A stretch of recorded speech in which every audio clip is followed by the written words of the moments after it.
My name is Ronika Jacobs, and you found my podcast, Strive for More, Your Best Life Now. While there are hundreds of thousands of podcasts out there, you've taken the time out to listen to this one. So for that, I would like to say thank you. So without any further delay, let's get to it. Let's strive for more.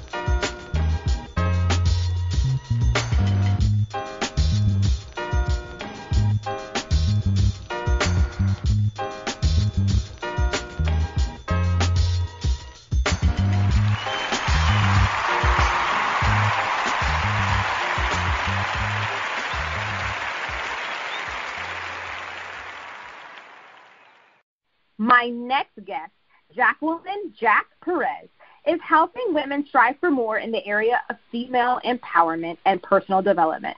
Jack is the founder of Cool Life, which is an online platform focused on redefining midlife for women through meaningful, curated content and women-driven brands. She now has over 30 women who share their expertise by writing relevant articles for women in their midlife. Her Cool Shop has enrolled 24 women-driven brands to sell their merchandise and elevate their brand. In this episode, she will share helpful tips to get women through midlife woes and share her mission of making women understand that a fabulous life can still continue through midlife and beyond. Hi, Jack. Welcome. Thank you so much for being a guest on my show. How are you? I'm doing great. Thank you so much for having me. I'm honored to be here today. Now, you're a woman, I'm a woman, so anytime I can talk to someone about female empowerment and making sure that women are striving for more, not to be biased against the men out there, but I'm all about that. I hear you, sister. It's completely my mission in life, right, to further redefine midlife for women and beyond. And also, I want to help our younger sisters so that when they get to the stage, they're not dealing with a lot of the same things that we had to deal with. I'm just trying to make it better for our younger sisters as well. So I hear you. Love it. I love it. So then let me ask you this. What does true female empowerment look like, at least from your perspective? Because people kind of throw that around, right? Like, oh, yes, I want to empower, women. But for you, what does female empowerment really look like? That's a great question. For me, personally, it is how I have structured Cool Life. The infrastructure of Cool Life is my definition of women empowerment, meaning that it is, I built a platform, I built a community, a virtual community, and I have opened it up to women who have something to say, something to share, something to offer other women, and they want their message out there, they want to be heard. And my platform embodies the empowerment of these women. It allows these women a vehicle by which to get their message out there, to get their expertise, and also to showcase, if they happen to be an entrepreneur with a product or a service, they can showcase their women-driven brands as well. So that's what I think of when I think of women empowering women or women empowerment. That's wonderful. All right, so talk to my listeners and me as well. I mean, I know a little bit about the process of how you began Cool Life, but talk to the listeners about the birthing, if you will, of Cool Life. Sure. Well, I think for me personally, I have lived what I think is a pretty big life in bright colors, ran my own PR marketing firm in San Francisco for years, traveled around the world with a backpack, pre-smart anything, with no smartphone, nothing that had electricity, began a martial arts career and path in my 40s and got all the way to third-degree black belt in Taekwondo. And then right around my early 50s, like 52, 53, it literally felt like I was disappearing, that I didn't matter anymore, that nobody was talking to me. I couldn't find information out on the web. I couldn't, It just felt like literally if I didn't get out of my pajamas all day, nobody would notice. And I'm not done. I feel like I'm barely getting started, much less even remotely close to being done. So a friend of mine and I decided, you know what, we're going to build our own community. We're going to build our own platform where we can get the information that is relevant to us and to our other second act sisters and create it so that we don't disappear. And that was the reason. I mean, that was my that's what kickstarted me into creating the platform. I love it. I love to hear how things that seem so simple, but then they really become change agents to really impact our society in a really positive way. So kudos to you, Jack. Like, seriously. Now, thank you. I want to talk about the mean girl concept. And when I say the mean girl concept, for some reason, it is difficult for women to support each other or lift each other up. We tend to have this jealousy complex, and I don't mean all women, but we sometimes tend to have this catty nature, whether it's in our jobs or with our friends. How do you think this whole mean girl kind of concept developed, and what can we do about it? That's a really good question, and I have written about this topic often. I have a weekly blog on the platform called Jack's Smack, and I've touched upon this mean girl concept in many of my blog posts. But here's the deal. Here's where I think this comes from. Before I started my own business, I was typically the only female at the table. In my corporate America job, also in my professional marketing and PR firm, it was very rare that there was more than one woman sitting at that table. And I think we have grown up with the idea that all tables only have like one seat for a woman. And so we've all grown up with this scarcity complex. And I feel that we have been indoctrinated and subtly taught that the only way to grab that seat is to somehow push the other chick out of the way, right? And what I want to change that paradigm. And how I've done that is I've built my own table, and every chair at that table is filled by a woman. And if another woman shows up, I'm like, we have room at the table, so scoot over and pull up a chair. We'll even share a chair. No one's that big. We can share a chair. But I built my own table that is all women, and empowers women and encourages women to come and participate. But I honestly believe that mean girl idea emanates from a time where it was so hard to get a seat at the table that was all men, and so we really treated each other poorly to be the one person in that seat. So about a week ago, we had a monumental moment, and now President Joe Biden has won, and Kamala Harris is now the Vice President of the United States. So that's the second highest office in leadership that you can hold in our country. So what do you think that means for us as women in leadership? Wow. First of all, I am so glad and so happy to be alive to witness this monumental change in the way that women have been able to break through the glass ceiling. Because holy cow, right? That is like the highest glass ceiling there's been. And I'm just very moved by the fact that we've gotten to that point where we were able to elect a woman as a vice president. So I'm very proud of our country for coming this far. But, the other side of the coin, and I hate to be skeptical on the heels of such a great victory for women, but I worry about a backlash. I worry about the idea of like, well, we elected a woman VP, so we checked that box. We can like relax now and not worry about women anywhere else or a woman being president. And I'm not going to be happy until there's a woman president sitting at that house. I really believe, and I believe women, by design are better leaders than men by design. I will be completely happy when I finally see a woman at the president's seat at that table. I think this is a great start. I am honored and thrilled that it's happened in my lifetime. And I believe that, women are fabulous, innate leaders, and they should be there. They should be at that table.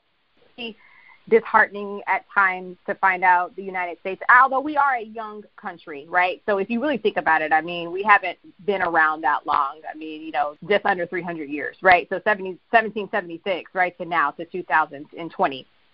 So relatively, right. we're a young country, right? So, but there have been many countries who have proven, like New Zealand or Germany, that have proven that they can have a woman at the top seat, right, in leadership to lead their country. And these women, Angela Merkel, Jacinda Ardern, those are the women I'm referring to. They have shown, and those countries have proven, that female leadership doesn't change just because it's a woman at the top and not a man. It almost seems like the countries have done fairly better or fairly well in a sense when they've had a woman at the top. Yeah. Yes, because I honestly believe women are, have better leadership skills than men. I think that we have to lead.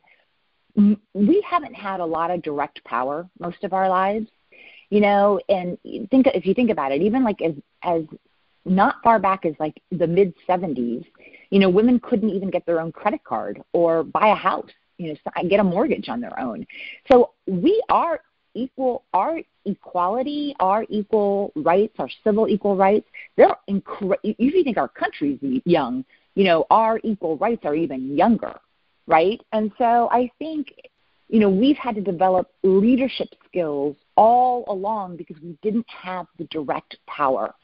And so we couldn't tell people what to do, so we had to convince people through leading them that our path, our vision, the way to back us up.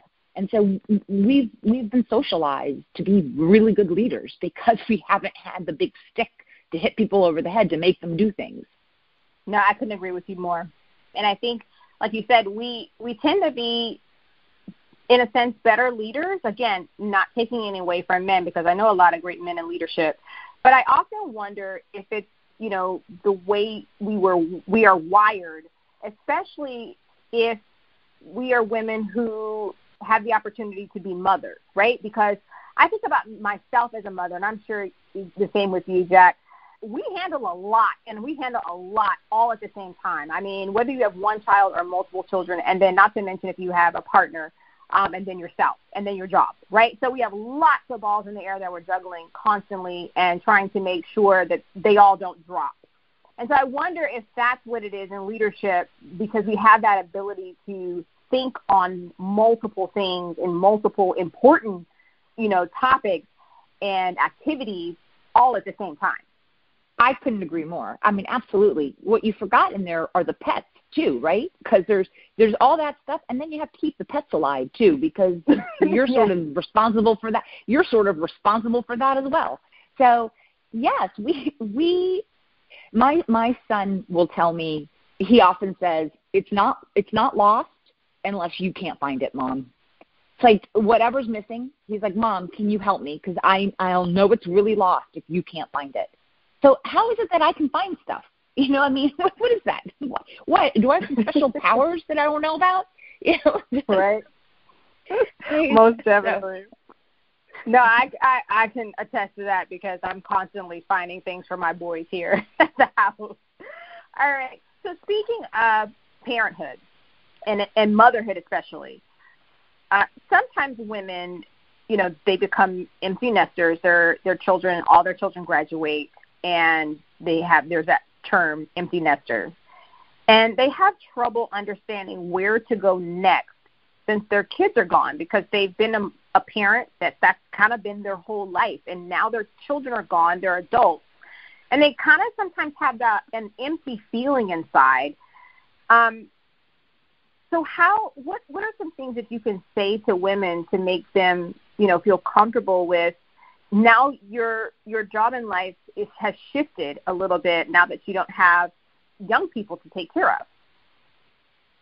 Well, all I have to say is woot woot. You can actually take care of yourself again. How awesome is that, right? But no, I hear you, and I think I think it's okay. It's a big rite of passage when our children exit the house, right? When they go off on their own as young adults. And it's a testament to good parenting if you can actually get your child to walk out that front door. It means that they're ready to be an adult, which is fabulous. But of course, it's also a loss. It's a big change.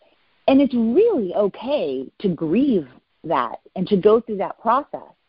But on the other side of that, once you get through the grief and get through that and allow yourself to feel that, on the other side of that is pure opportunity. I mean, pure opportunity. And what is amazing is that women in midlife, in their late 40s, early 50s, they are reinventing themselves left and right. It is one of the highest percentages of new entrepreneurs in the world are women over 50. It's a great opportunity to reinvent yourself and do something that you have always wanted to do and put on the back burner because you were juggling family and pets and partners and jobs. Or, it's also an opportunity to figure out how to practice some better self-care. And on my platform, on Cool Life, I have several women who write about empty nest and empty nesting on the platform. They're experts. Their coaching careers are mostly dealing with empty nest syndrome, and helping women try to rethink this time in their life and kind of get that new part of their life started. So if anyone is listening and you really want to learn a little bit more about the empty nest syndrome and maybe get some ideas of where you could start to get yourself out of the grieving period, if that's what you're feeling, if you're not already redecorating the room, I highly recommend going to the platform and, just search empty nest or empty nester, and you'll see a lot of content written just about that topic. Wow. That's really awesome. I'm kind of in the middle of my parenting phase, if you will. I've got 2 middle schoolers, and then I have my youngest, who hasn't even entered into school. So in less than 6 years, my oldest son will be off to college. And I think about what is that going to feel like, not having him in the house. And then shortly after that, my middle son will be going to college as well.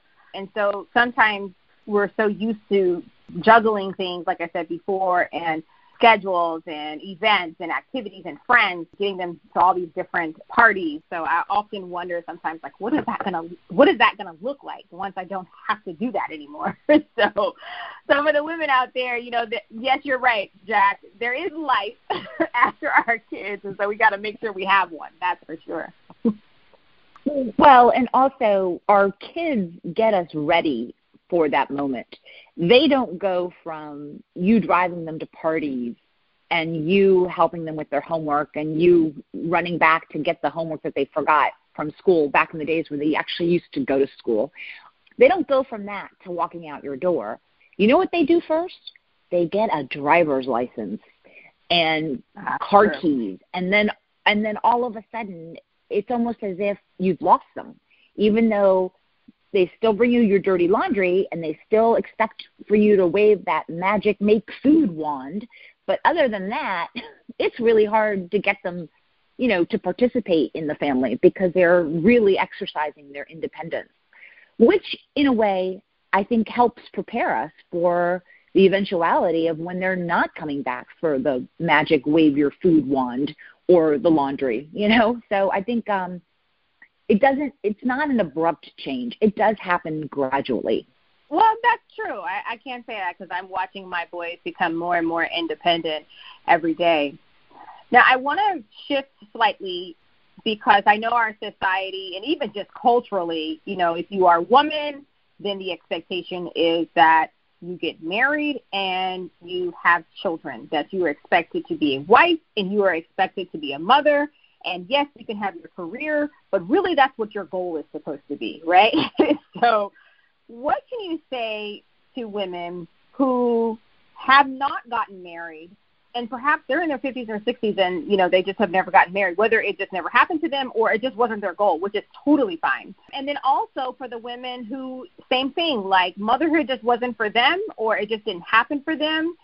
And when we talk about female empowerment, right, so there are sisters as well. So what can you say to them? Because I know we shame, not, and I don't mean we like you and I, but, you know, people in society, in our culture, we tend to think, oh, you haven't gotten married or, you know, or you're not a mother, you know. So what can we say to empower women, you know, who have not experienced those two events in their life? Because to me, it doesn't make them less than, for sure.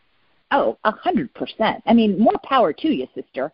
If you've been able to be, you know, independent your entire life and living it the way you want to live it, if you've decided you don't want to be married and if you decided you don't want to be a mother, motherhood is not for everyone. As a matter of fact, you know, motherhood. I want to go on the record for saying that I love my son more than anything. I would give my life up for my son in a heartbeat without even questioning it. But I'll tell you, the act of parenting has not been my favorite thing. I like having my son, and I'm glad I get to be his mother, and I'm glad he is my child, and I love the person he's becoming. But all of the actual parenting crud that you do, I didn't enjoy that much. You know, that's a lot of tedious work, and it's thankless most of the time. So I know plenty of women who've decided not to have children, and they've had a lot more free time. They've had a lot more disposable income. They've been able to take care of themselves. And I'm like, good for you. Good on you, right? You go, girl. I mean, like, why because I also think that, you know, that whole adage, misery loves company. I think some women are like, really, you're not married, you don't have a baby. You know, yeah, their quality of life might actually be better than yours. You know, and so get over yourself. You know. Yeah, I'm all for women making choices about how they want to experience life, and being married and being a mother are choices, but so are the choices of not participating in either one of those things. Those are equally great choices, you know? No, most definitely. I think, you know, you have to think about your pathway and what works for you. And like you said, yeah, motherhood may not be for everyone. Hey, I'm starting to wonder if marriage is for me. I've tried it twice. It didn't work out so much. So I'm at a point. I was married and I'm not married anymore, and so I did it, but I don't know that I'd ever do it again. I don't know, you know, but it's okay. Right, and I mean, it's not to say that I've given up on love, but it's just more so maybe the institution of marriage or whatever, or maybe I need to take a class on it or something. I don't know, but who knows. All right, so I know you talk a lot about how women can seek collaboration over competition to get ahead in their careers. So what is that all about? Can you explain that a little bit more? Sure. My entire platform is based on collaboration. All of the women who are content experts on my site are my collaborators, and we are stronger together. We are making bigger noise, and we're getting more visibility because we're combining forces. An individual can only garner so much attention and garner so much respect, or, you know, it really takes power of multiple people to really make change. And rather than fighting against one another, collaborating and lifting each other up and filling in the blanks where, you know, someone's expertise fills in the blanks of somebody else's, where somebody else doesn't quite have the expertise, but then the outcome of the collaboration is so much more powerful than either piece of product or work would have been if it had been done by the individual. And so I have built my entire business model on the premise of collaboration. And thus far, it's working fabulously well. I mean, I have new women coming on board almost every month. I mean, right now there are 30, but I have 3 more that are in the process of onboarding as well. And it's all through introductions and conversations of, hey, what are you doing? This is what I'm doing. Wow, there's some really great synergies. Maybe we should look at collaborating. I think we could help each other out. And it works. Well, phenomenal job at developing this platform. And so while you are creating this wonderful platform for other women, Jack, I have to ask you, what value has Cool Life provided to you as a woman? Well, that's really easy. First, I built it because I didn't see anything like that, and I wanted something like that. So I built it originally for myself, and I was hoping that other women would appreciate it as well. That was the reason I built it. Now, serendipitously, what's happened is through the process of building the community and having conversations with literally hundreds upon hundreds of women by now. The Cool Life is about 2.5 years old, and so I have had a ton of conversations with literally hundreds of women. And what is amazing is I have a whole new set of friendships out there all over the world, women that I haven't necessarily met, all of them face to face, but I will someday. But these women, I can call them, I can text them, and ask them, hey, I'm thinking this for the site. What do you think? And they're there. They're there to help. They're there to collaborate. I've had some personal things happen through the business. I lost my business partner to cancer about 1.5 years ago. And all of these women who were collaborating with me, they would all text me, just thinking about you. So I've ended up with a new family of powerful sisters who are there, who are intelligent and wise and thoughtful and caring and giving and kind. And I did not see that coming. I did not anticipate that being the greatest gift, but it has been. Well, again, I know I've said it several times throughout this interview, but hats off to you and seeing that gap and seeing that need and filling it. You are a remarkable woman. I could just continue to talk to you all day, but I know that we only have a certain amount of time. But I have one last question, and that question is, what's the best piece of advice that you have ever received? If I can think it, I can have it. So simple, but so profound. Nice. Yep. I was just going to say that I'm a very tenacious individual. If I want something, inevitably I'm going to get it. It may take me a while, but it's going to happen. If I say it's going to happen, it's going to happen. It will happen if I say it will. And because I won't take no for an answer. I love it. I love the passion. Wow. Well, thank you so much for your time. I really appreciate you. Can you do me a favor? Can you take the time to let everyone know how they can access Cool Life or become one of your Cool Life contributors or collaborators? Absolutely. The platform is coollife.com, and that is spelled a little bit cattywampus. It's KUELLIFE.com. And if you go out there and peruse it and see if it resonates with you, read some of the articles, see what the experts are talking about, if you have any interest at all, just reach out to me. You can reach out to me through the platform. There's places for you to send me emails, and also sign up for our Sunday roundup. Every Sunday, I deliver to your inbox the latest hot topics that were written about that week. So if you missed them on the site during the week, you can peruse them over a cup of coffee on Sunday mornings. Well, thank you for sharing that. Any last words of encouragement for the listeners as they strive for more? Oh, yeah, just make it happen.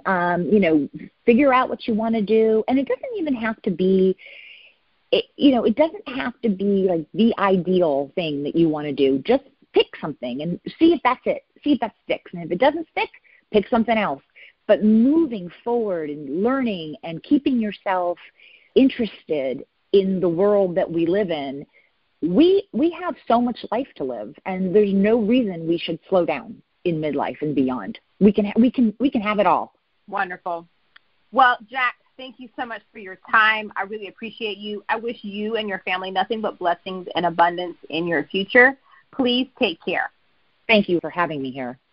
Are you interested in growing your business? Then send me an email at striveformore@email.com. You can advertise and spotlight your business on one of my episodes. You can sponsor one episode or a targeted episode, or you can sponsor multiple episodes. I would be delighted to help you grow your business and expose your product or service to a brand new audience. Continue to strive for more and live your best life now. See you in the next episode.